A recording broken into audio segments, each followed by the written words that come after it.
Dag. Hvordan går det med din virksomhed? Når du målene? Hvad med dit budget? Ja, det er svære tider, du. Konkurrencen er stærk, men det skal nok gå. Nå, det er svære tider. Nej, du, det har ikke noget med det at gøre. Er du klar over, at 90% af alle nystartede virksomheder, de overlever ikke de første 3 år, uanset tiderne? Ja, det er lidt dystert. Og det er også lidt uheldigt for de folk, men de har måske også valgt forkert branche. Nej, det har ikke noget med det at gøre. Det er fordi virksomhedsejerne ikke kender sig selv, og derfor så ved de ikke, at det er deres tanker, der spænder ben for dem. Ser du, inde i dig, dybt inde i dig, der sidder der et lille barn. Et lille barn, der kommer ud af din mor samtidig med dig. Og dengang, der vidste de godt, hvad I var her for. Men det gav du hurtigt fuckfinger, fordi da du kom herude i Fondlandet, der skulle der bare ske noget. Der skulle være gang i den. Og så skulle du have egen virksomhed, skulle du.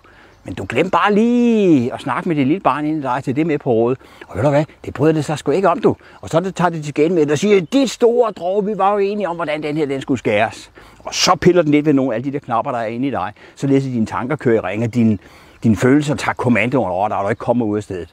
Og så er det, du begynder at lytte til alle eksperterne, du. Og så gør du ligesom alle de andre. Og så er det lige pludselig bare ikke dit projekt mere. Nej, du skal bryde status quo, så skal du lytte på det lille barn inde i dig selv, samarbejde med det, og så skal du ud fra det designe din virksomhed, dit liv og ikke mindst dig selv.